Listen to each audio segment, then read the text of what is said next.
आज चाहिँ हामीले मोमो बनाएर खाएको होइन। यो चाहिँ मोमोको झोल अनि यो चाहिँ चटनी। मोमो चाहिँ हामीले पकाएर यहाँ हालिरहेको छु अर्केसमा होइन। मोमो पाके मेरो, अर्को पनि एउटा स्टिम मोमो पनि पाके मेरो है, त्यसलाई निकाल्दैछु। यो चाहिँ मैले रेस्टुरेन्टमा जहाँ काम गर्छु त्यहाँबाट लिएर आएको बाँसको दामी छ स्टिमर। घरमा 2-3जनालाई पकाउनु सजिलो हुन्छ, राम्रो छिटो पनि पाक्छ, राम्रो पनि हुन्छ। म चाहिँ यसमै पकाउँछु, हामी 2जना मात्रै हो होइन। र मेरो मोमो पनि पाकिसक्यो। चिकन मोमो बनाएको आज 2जनाले। मोमो हाल्नु पऱ्यो अब चाहिँ मोमोसँग टक्क हालेर चाहिँ भित्र लगाएर खानुपर्ने छ। मोमो धेरै घोप्टिहाल्यो नि, त्यो आधी टिपेको। अनि यो चाहिँ झोल हो, झोल माथिबाट हाल्दैछु म चाहिँ। मोमो माथिबाट झोल हालेको मजाले। मुखमा पानी आइसक्यो नि हौ। यो चाहिँ गार्लिकको चटनी, गार्लिक र सुक्खा खोर्सानी दामी भएको दामी हाल्छ।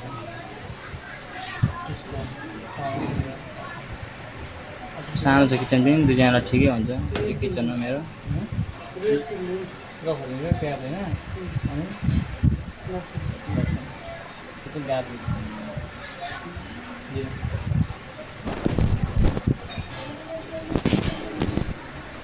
र म उतापट्टि कोको अब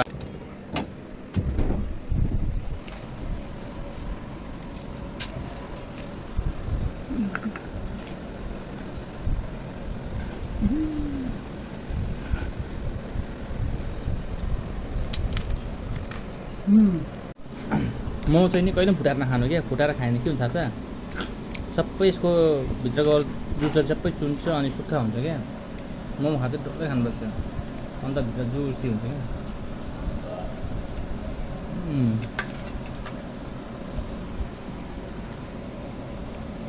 मान्छे चम्चीले काटेर खान्छ कि त्यसो हुन्छ, त्यसको रस सबै चुन्छ क्या प्लेटमा। मोमोको साइज पनि टक्क मुखमा आँट्ने चाहिँ हुन्छ क्या, एक गाँस टक्कै हुने त्यतिको साइज चाहिँ दामी हुन्छ। खाँदा चाहिँ एउटा टक्कै खानु पाउँ होइन, नकाटी। दामी भयो, झोल मोमो पनि दामी भएछ, चटनी पनि दामी भएछ है।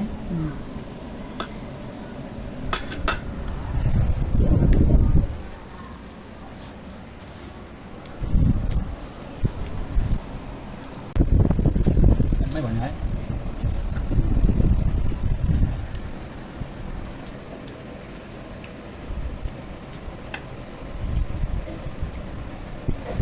जौतिन पाक्ने भयो।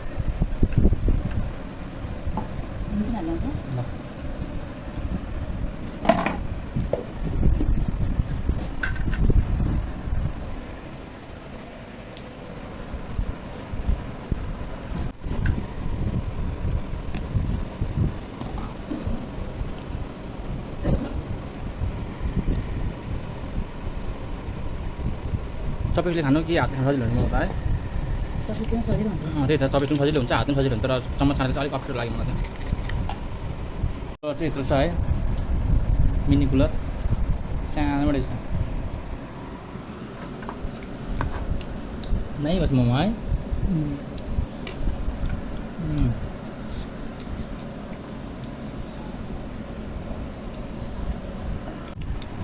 दामी बस मोमो है।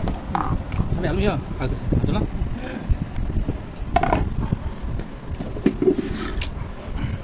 म चपेसले खानु